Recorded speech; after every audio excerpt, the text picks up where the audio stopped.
পূজা উপলক্ষে আজকে ধানমন্ডি মাঠে যে পূজা উদযাপিত হচ্ছে এবং আরম্ভ হলো, এটা আমাদের সকলের জন্য অনেক আনন্দদায়ক এবং আমি মনে প্রাণে বিশ্বাস করি আপনারা এবারের পূজা আরো আনন্দের সাথে উৎসবের সাথে সকলে পালন করতে পারবেন। এবং আমাদের এখানে আইন শৃঙ্খলা দায়িত্বে প্রশাসনের কর্মকর্তা ভাইরা আছে, ধানমন্ডি থানার সম্মানিত ভারপ্রাপ্ত কিংবা ওসি সাহেব কর্মকর্তা আছে। আমি আপনাদেরকে অনুরোধ করব যে শারদীয় দুর্গাপূজা উপলক্ষে আজকে হিন্দু সম্প্রদায়ের প্রত্যেকটি মানুষের ভিতর এক ধরনের উদ্বেগের সৃষ্টি হয়েছে। সেই উদ্বেগ কাটিয়ে আমরা যেন শান্তিপূর্ণভাবে আমাদের এই দেবী দুর্গার শারদীয় দুর্গাপূজাটা উদযাপন করতে পারে আনন্দের সাথে। তার জন্য আপনারাও সার্বিক সহযোগিতা করবেন।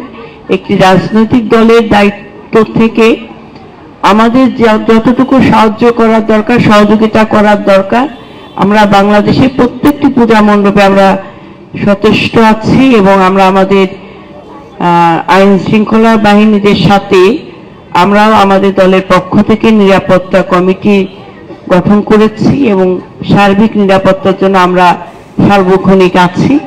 আপনাদের সকলের কাছে প্রার্থনা থাকবে, অনুরোধ থাকবে, আমরা সকলে বাংলাদেশি, এটাই হচ্ছে আমাদের সবচেয়ে বড় পরিচয়।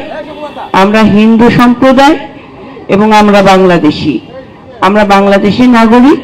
আমাদের অধিকার আমাদেরকেই প্রতিষ্ঠা করতে হবে।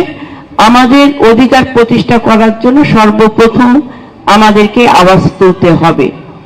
তো আপনাদের সবার প্রতি শুভকামনা থাকুক, ভগবান এবং দেবী দুর্গা আপনাদের সকলের মঙ্গল করুক। আমরা নতুন একটা পথের যাত্রা আরম্ভ করতে যাচ্ছি, যেখানে হিংসা থাকবে না, বিদ্বেষ থাকবে না, প্রতিহিংসার রাজনীতি থাকবে না। আমরা সকলে কে কোন ধর্মের এটা আমাদের বিবেচ্য বিষয় নয়। আমরা মানুষ, আমরা বাংলাদেশি এবং প্রত্যেকটি রাজনৈতিক দলের নেতৃবৃন্দদের যেমন তাদের সাংবিধানিক অধিকার আছে তারা প্রয়োগ করবে রাজনৈতিক দলের কর্মকাণ্ডের মাধ্যমে, এবং সাধারণ মানুষ হিসেবে আমাদেরও চয়েস করার অধিকার আছে, গণতান্ত্রিক অধিকার, যে আমি আমার কোন দলের সাথে আমি আমার আত্মপ্রকাশ কিংবা মতামত প্রকাশ করব। তো সব মিলিয়ে দীর্ঘ 17 বছর যাবৎ এক ধরনের স্বৈরতন্ত্র কায়েম করা হয়েছে, যার কারণে এই স্বৈরতন্ত্রের কায়েমের মাধ্যমে কিন্তু এই ধানমন্ডি মাঠে বিগত 2 বছর যাবৎ আপনারা পূজা উদযাপন করতে পারেন নাই।